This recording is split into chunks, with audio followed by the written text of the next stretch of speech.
नमस्कार, आप देख रहे हैं थिंक 360। आपके साथ मैं हूं पूजा। हम चंद्रमा और मंगल ग्रह पर जाने की बात कर रहे हैं। हम आसमान पर उड़ने और पानी पर चलने की बात कर रहे हैं, लेकिन आज हम उस वास्तविकता से आपको अवगत करवा रहे हैं। इसके बारे में सुनकर आपकी रूह कांप जाएगी। सिरोही जिले में स्थित राजस्थान के एकमात्र हिल स्टेशन माउंट आबू के सबसे ऊंचे गांव शेरगांव व उतरज की हम बात कर रहे हैं। यह शेरगांव गुमनामी व अंधेरे के उन पत्रों में शामिल है जहां तक पहुंचने के लिए दिन में रोशनी की आवश्यकता है। रात के अंधेरे में इस गांव में पहुंचना नामुमकिन है। पैंथर, भालू और अन्य जंगली जानवरों के डर से यहां के लोग सहमे व डरे हुए रहते हैं। शेरगांव में पहुंचने के लिए 17 किलोमीटर का पैदल लंबा सफर गुरु शिखर से तय करना पड़ता है। इस रास्ते में ना तो कोई सड़क है, ना जाने के लिए कोई साधन। चट्टानों पर रेंगते हुए पहाड़ों को पार करते हुए और नदियां नालों को पार करते हुए इन गांवों में पहुंचना पड़ता है। गुरु शिखर में से इन गांवों में पहुंचने की पैदल यात्रा शुरू होती है। करीब 5 किलोमीटर की दूरी पर पहला गांव उतरा जाता है और उसके बाद दूसरा गांव शेरगांव। उतरज और शेरगांव के मध्य की दूरी करीब 12 किलोमीटर है। कितनी सरकारें आई और कितनी सरकारें गईं, लेकिन इस गांव की ओर किसी ने ध्यान नहीं दिया। पहले शेरगांव के लोगों को मतदान करने के लिए 12 किलोमीटर दूर उतरज गांव आना पड़ता था, जिसके लिए मतदाता पैदल चलकर कई घंटे के सफर के बाद उतरज गांव मतदान करने के लिए आते थे। लेकिन निर्वाचन विभाग ने उनको हो रही इस असुविधा और 100% मतदान करवाने के संकल्प को लेकर शेरगांव गांव में ही मतदान करवाने का निश्चय किया, जिस पर निर्वाचन विभाग के अधिकारियों व कर्मचारियों ने जाकर वहां की स्थिति देखी और इस मतदान केंद्र शेरगांव में बना दिया है। इस मतदान केंद्र पर 117 मतदाता अपने मताधिकार का प्रयोग करेंगे। जब इस गांव के बारे में थिंक 360 की टीम ने सुना तो वहां जाने का फैसला किया और वहां के हालातों से रूबरू हुए। गुरु शिखर से थिंक 360 से हमारे संवाददाता गणपत सिंह मांडोली ने शेरगांव के लिए 17 किलोमीटर की अपनी पैदल यात्रा शुरू की। पहाड़ों पर चलते हुए धीरे धीरे आगे बढ़ते हुए हम पहले उतरज गांव पहुंचे। जब हमने यहां के हालात देखे और लोगों से बातचीत की तो हमने पाया कि वहां के लोग आज भी मूलभूत सुविधाओं के अभाव में जूझ रहे हैं। इतना ही नहीं, गांव में पैंथर, भालू का डर हमेशा लोगों को बना रहता है। फिर भी जैसे तैसे लोग यहाँ पर अपना जीवन यापन कर रहे हैं। पशुपालन और खेती यही इस गांव के लोगों की आय का साधन है। इस गांव में सुविधा के नाम पर केवल बिजली है और एक 8वीं तक का स्कूल। कुछ देर यहाँ रुकने के बाद फिर हम आगे बढ़े शेरगांव की तरफ। अनेक नदी नाले और पहाड़ों को पार करके 17 किलोमीटर के करीब पैदल चलकर हम शेरगांव पहुंचे। हमने देखा यहाँ ना तो बिजली, ना सड़क थी और ना पानी की कोई खास सुविधा। संचार साधन के नाम पर भी यहाँ मोबाइलों में नेटवर्क नहीं था। फिर भी यहाँ के लोग इन विषम परिस्थितियों में जूझते हुए इस गांव में रह रहे हैं। इस गांव में रहने वाले बच्चे अपने रिश्तेदारों के यहाँ पढ़ने के लिए अन्य स्थानों पर चले जाते हैं, क्योंकि इस गांव में ना तो कोई विद्यालय है और ना ही पढ़ाई का कोई अन्य साधन। रात होती ही ये पूरा गांव अंधेरे में डूब जाता है। लेकिन निर्वाचन विभाग में इस बार कोशिश करते हुए गांव के 117 मतदाताओं के लिए मतदान केंद्र बनाने का निश्चय किया। अब 117 मतदाताओं को मतदान करने के लिए यहां से 12 किलोमीटर दूर उतरज नहीं जाना पड़ेगा, वरना पूर्व में चुनाव में यहां के बुजुर्ग मतदाताओं को मतदान के लिए एक दिन पूर्व ही शेरगांव से उतरज अपने भोजन के साथ यहां आना पड़ता था। इन गांवों में ना कोई साइकिल का पहिया घूमता है, ना कोई बाइक का और ना कार का, लेकिन यहाँ पहाड़ों पर चलते हैं तो अपने 2 पांव, जिनके सहारे यहाँ के लोग रह रहे हैं। अरावली की वादियों के बीच बसा शेरगांव शहर से करीब 30 किलोमीटर दूर है। गुरु शिखर से 17 किलोमीटर दूर इस गांव में पहुंचने के लिए कोई पक्का रास्ता नहीं है। यहाँ पहुंचने के लिए किसी प्रकार का कोई साधन भी नहीं है। शेरगांव में करीब 50 परिवार रहते हैं। यहाँ के लोगों का जीवन यापन पशुपालन से होता है। पहाड़ों में बनी गुफाओं में ग्रामीणों ने झोंपड़ी बना रखी है। पूरा गांव यहीं पर एक परिवार की तरह रहता है। गांव को लेकर ये भी दावा किया जाता है कि करीब 400 साल पहले महाराणा प्रताप ने 2 साल तक यहां पर अज्ञातवास किया था। गांव से करीब 3 किलोमीटर आगे की तरफ एक महादेव मंदिर है। यहाँ पर एक गुफा है। बताया जाता है कि उस गुफा में महाराणा प्रताप 2 साल रुके थे। इस गांव में बिजली नहीं है। यहाँ के लोग सोलर लाइटर्स की रोशनी करके अपना जीवन यापन कर रहे हैं। यहाँ घने जंगल, पथरीले रास्तों से होकर भी गुजरना पड़ता है। गुरु शिखर से थिंक 360 के लिए गणपत सिंह मांडोली की रिपोर्ट। इस विधानसभा चुनाव में सीओ सर और डीओ सर के निर्देश अनुसार शेरगांव माउंट आबू क्षेत्र के एक सबसे ऊंचा गांव है। वहाँ पे अलग से हमने बूथ बनाया गया जिसमें 117 वोटर्स रजिस्टर्ड है। ख़ास बात यही है कि जो पहले वोटर्स थे वो उतरज तक आते थे। उतरज एक और गांव पहाड़ी का में गांव है जो शेरगांव से 10 किलोमीटर लगभग दूर पड़ता था। लेकिन इस बार सीओ सर और डीओ सर के निर्देश अनुसार और हमारी टीम के प्रयास की वजह से हमने इस बार अलग से बूथ बनाया गया जिसमें वहाँ शेरगांव में जो रह रहे हैं 117 लोगों को ये सुविधा पहली बार मिल रहा है कि वो उस जगह पे अपना वोट दे सकते हैं।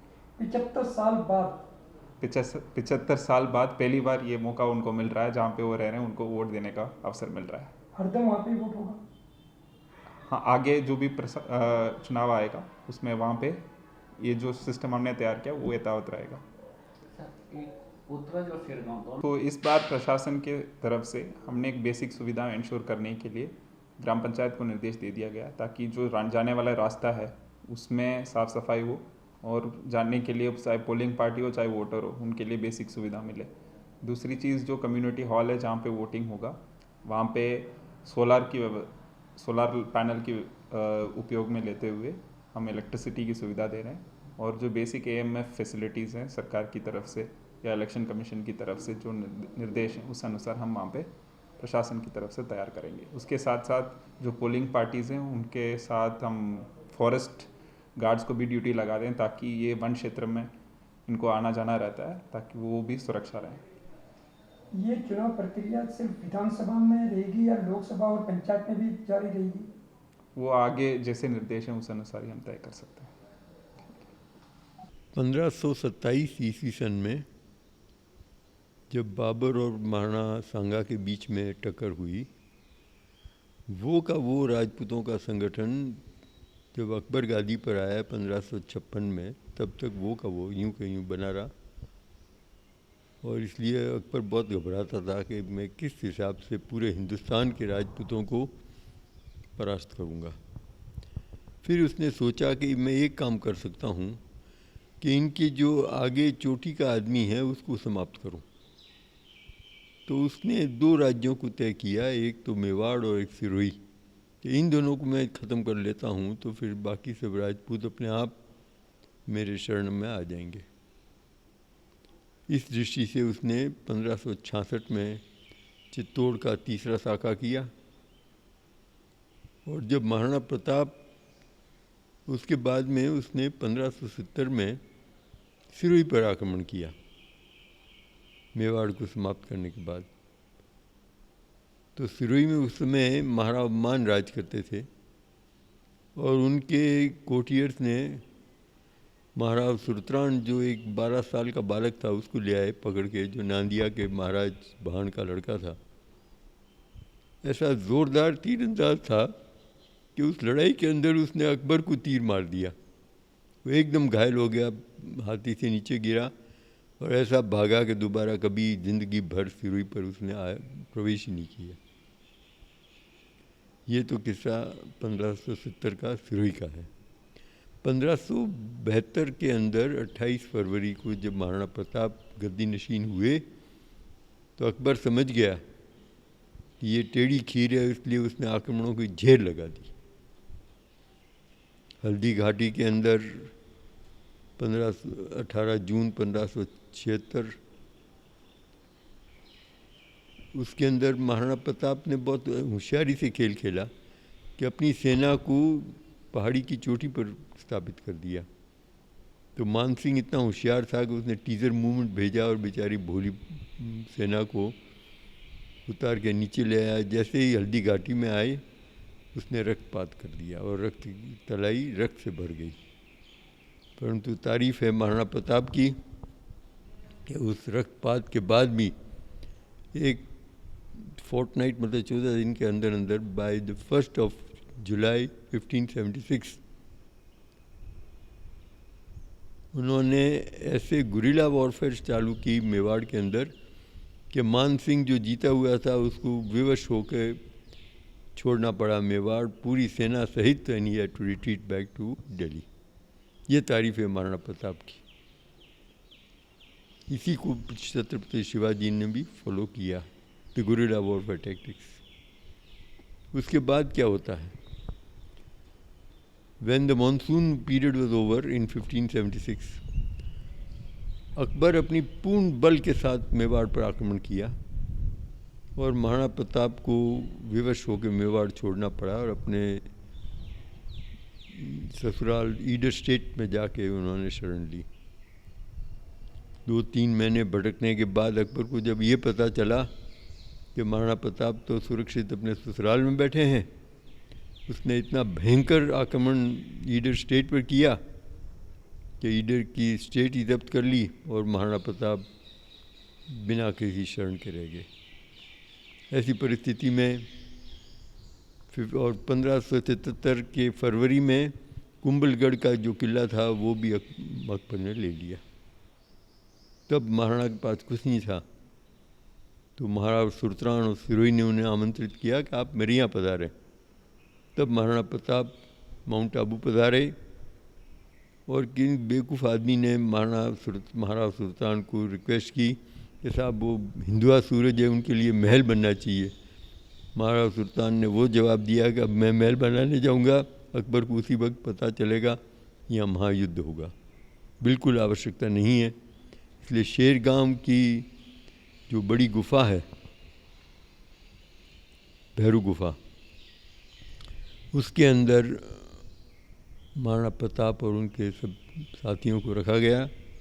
विशाल गुफा है वो, और महाराणा प्रताप वहाँ से कुछ 1-2 किलोमीटर दूर एक शिव मंदिर स्थापित किया अपने हाथों से, और वहाँ रोज़ पधारते थे पूजा करने के लिए।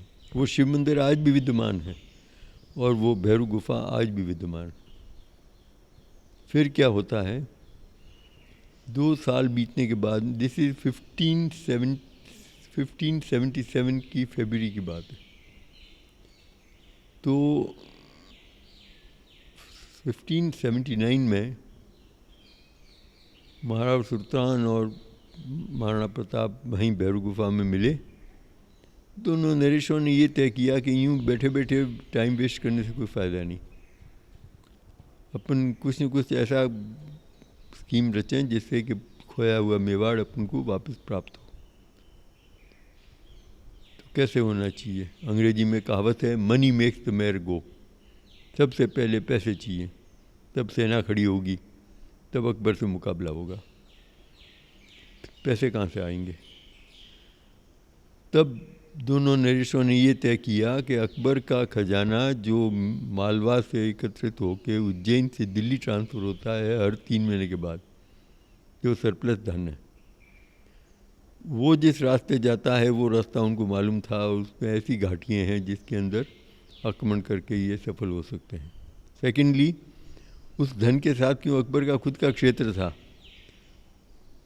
तो उस धन के साथ केवल 1000 मुग़ल सेना जाती थी। तो इन दोनों नरेशों ने कहा ये तो अपने लिए संभव है कि उसको अपन ओवर पावर कर लेंगे। तब भामा शाह को तय करके भेजा, क्योंकि ये दारू नहीं पीता है, बनिया है, और इस वजह से ये बात लीक नहीं होगी और होशियारी से ये काम करके आएगा। तो भामा शाह ने कहा हुक्म, मैं अकेला नहीं, मेरे छोटे भाई को भी मेरे साथ दीजिए एज माई डिप्टी कमांडर। जैसे किसी ठाकुर को दे दिया, उसने दारू पी लिया तो बात आउट हो जाएगी। ये सेना शेरगांव से निकलती है, मेवाड़ की और सिरोही की सम्मिलित 5-7 हज़ार लोग थे, और उन्होंने जाके एक घाटी पकड़ी जहाँ से वो सेना पार हो रही थी, और वहाँ उन्होंने उस सेना को कम्प्लीटली परास्त तो किया गया, सबको काट के ख़त्म कर दिया। और जो धन वो लेके जा रही थी फ्रॉम मालवा टू दिल्ली, वो कितना था? 24 लाख तो चांदी के रुपए और 6 ट्रंक जेवरात और कुछ सोने की अशरफियाँ भी थी कुछ हज़ारों में। वो धन उस ज़माने के लिए काफ़ी था जब 2 रुपये ही तनख्वाह थी एक सिपाही की। तो वो धन लेके भामाशाह वापस लौटा और 23 अगस्त 1579 को भामाशाह ने आबू की तलेटी में आके ऊपर रिक्वेस्ट भेजी शेरगांव के हुक्म में ये धन लेके ऊपर नहीं चढ़ सकता, इसलिए आप दोनों नरेशों को नीचे पधारना होगा, तभी मैं आपको ये पेश कर सकता हूँ। तो चूलिया करके एक गांव है हमारा आबू की तलेटी में वास्तान जी के पास, वहाँ पर भामाशाह ने वो धन महाराणा प्रताप को पेश किया और फिर सितंबर 1579 को महाराणा प्रताप और महाराव सुल्तान ने ये तय किया कि now Maharana Pratap should go back to Mewar और सिरोही भी अपनी जो मदद दे सकेगा भेजेगा, and he should reconstitute his army and reconquer Mewar. तब महाराणा प्रताप ने जाकर चावंड जो साउथ टिप ऑफ मेवाड़ में था उसको अपनी राजधानी स्थापित की और धीरे धीरे संपूर्ण मेवाड़ पर अपना आधिपत्य स्थापित किया। और लास्ट में दशहरे के दिन 1582 को एक भयंकर युद्ध हुआ between Maharana Pratap and the Mughals. तो वहाँ जो मुसलमान सेनापति था उसका जो महाराणा प्रताप की तलवार चली उसका हेलमेट, शरीर, सिर, घोड़ा, घोड़े का बख्तर सब कटा के तलवार गई ज़मीन में। अकबर को समझ में आ गया कि ये झटका मेरे लगा होता तो मैं भी राम नाम सत्य हो जाता, इसलिए उसने कहा आज दिन के बाद मेवाड़ पर आक्रमण छोड़ दीजिए। तो that was the last Mughal आक्रमण ऑन मेवाड़। उसके बाद कोई आया नहीं। और then from 1584 to 1597 Maharana Pratap Mewar पर आराम से राज करते रहे, अपना आधिपत्य स्थापित किया, अपनी फसल और इकोनॉमी को सुधारी। परंतु मुगल्स ने 2 किलों पर जो आक्रमण करके आधिपत्य स्थापित किया था, चित्तौड़ और एक और, वो उन्होंने नहीं छोड़ा और वो महाराणा प्रताप के जीवन पर्यंत मुगलों के पास ही रहे। परंतु तारीफ़ है महाराणा प्रताप की और महाराव सुल्तान की कि अकबर के पास जो उसका कवि था दूरसा आड़ा, उसकी 2 कविताएं ही इस चीज़ को समअप करती है। एक तो जब महाराणा प्रताप के मतलब दोनों नरेशों के लिए उस कवि ने कहा है, अकबर शाखे आगले भरत खंड जोड़े हाथ, नाथ उदयपुर न नम्यो नम्यो न अर्बुदनाथ। ये दोनों राजा कभी झुके नहीं। और सेकंड, जब महाराणा प्रताप की एक मैन ईटर टाइगर से कटारी युद्ध करते करते घायल हो गए और मृत्यु हुई 19 जनवरी 1597 को, तब वही दूरसा आड़ा अकबर के पास लाहौर में था। तब उसने वो कविता कही, अस ले गयो अण दाग पाग, ले गयो अण नामी, मेवाड़ राण जीती गयो। अकबर को उसके मुंह पर सुना दिया कि मेवाड़ का महाराणा जीत गया और तू हार गया। ये तारीफ थी महाराणा प्रताप की। महेंद्र दान और लोग मुझे चार्ल्स भी जानते हैं, क्योंकि मेरा ज़्यादातर विदेशी पर्यटकों से यहाँ पर माउंट आबू के जंगलों में मैं भ्रमण करवाता हूँ। मैं एक हाइकिंग गाइड और यहाँ के ट्रैकिंग के जंगलों में भ्रमण करवाने के लिए टूरिस्टों को लेके जाता हूँ। और शेरगांव से जो रिलेटेड है, जहाँ पर महाराणा प्रताप का एक समय में उनका ये स्टे हुआ करता था और वहाँ पर उन्होंने कुछ समय के लिए आकर जबकेश्वर महादेव का जो एरिया था उस एरिया में वहाँ रहे हैं। उन गुफाओं में भी वहाँ उन्होंने अपना समय बिताया है। और विदेशी पर्यटक गुरु शिखर से हम लोग ट्रैक करके शेरगांव पहुँचते हैं। शेरगांव पहुँचने के बाद में आसपास का एरिया दिखा के और फिर सीधा हम जबकेश्वर महादेव जाते हैं। वहाँ हम महाराणा प्रताप जी की जीवनी के ऊपर उनको बताते हैं कि उस समय ना तो रोड्स बने हुए थे और नहीं किसी तरह का कोई व्हीकल्स था, तो वो पहाड़ी से पहाड़ी वो ट्रैक कर और शेरगांव के नीचे के जो एरिया था वहाँ पहुँचते थे। वो अपनी वहाँ रुकने के बाद में अपना जो यहाँ के लोकल रहवासी थे माउंटेन्स के पहाड़ी नीच क्षेत्र में, जो माझी राणा बोलते थे उनको, उनसे उन्होंने उनका कॉन्फिडेंस गेन किया और उसके बाद में वो वापस उदयपुर की तरफ हल्दी घाटी गए और वहाँ पर उनका बैटल हुआ। हाँ, मेरा नाम गणपत सिंह सनम जोरावर सिंह जी है। हम कई वर्षों से मतलब यहाँ शेरगांव में निवास कर रहे हैं, मतलब है यहाँ से। और यहाँ की प्रॉब्लम मतलब एक तो रोड नहीं है, कई वर्षों से रोड नहीं है, लाइट नहीं है। आज भी देखो कितना दुनिया आगे बढ़ गई है, लेकिन हमारे शेरगांव में लाइट की व्यवस्था नहीं है, पानी की व्यवस्था नहीं है, मतलब बहुत सारी परेशानियाँ हैं। और ना कोई यहाँ पर मतलब इनकम नहीं है, हमारे पास कोई इनकम नहीं है। खेती बाड़ी बहुत कम खेती बाड़ी है और पशुपालन के हिसाब से हमारा पालन पोषण चलता है। और बीमारी जैसे मान लो अचानक बीमारी हो जाती है तो बीमारी के लिए रात को हमें जाना पड़ता है, उसमें बहुत प्रॉब्लम रहती है। जो डोली बना के मतलब 4 जने डोली उठा के वहाँ से इसरा या यहाँ माउंट आबू लेके जाना पड़ता है, तो मतलब बहुत कठिनाई, मतलब के रास्ते में घटना भी और जंगली जानवरों का भी बहुत भय रहता है। राजस्थान विधानसभा चुनाव 2023 में अधिक से अधिक वोटिंग हो सके, इसके लिए चुनाव आयोग दूरस्थ इलाकों में ढूंढकर मतदान बूथ बना रही है। राजस्थान में पहली बार 1500 मीटर की ऊंचाई पर बूथ बनाया गया है। राजस्थान में ये पहला अवसर है जब मतदाताओं की सुविधा के लिए 1500 मीटर की ऊंचाई पर मतदान केंद्र स्थापित किया गया है। राजस्थान का सबसे ऊंचा पोलिंग स्टेशन माउंट आबू के शेरगांव में स्थापित किया गया है। यह गांव 1500 मीटर की ऊंचाई पर आबू पर्वत के दूरस्थ पहाड़ी क्षेत्र में स्थित है। मुख्य निर्वाचन अधिकारी राजस्थान जयपुर और जिला निर्वाचन अधिकारी जिला कलेक्टर सिरोही की पहल पर गांव शेरगांव में नया मतदान केंद्र बनाया गया है। इससे पूर्व शेरगांव की जनता को मतदान के लिए 12 किमी पगडंडी का रास्ता तय कर उत्तरज तक जाना पड़ता था। इस बूथ पर कुल 117 मतदाता हैं। चुनाव आयोग की इस पहल से स्थानीय जनता में खुशी की लहर है।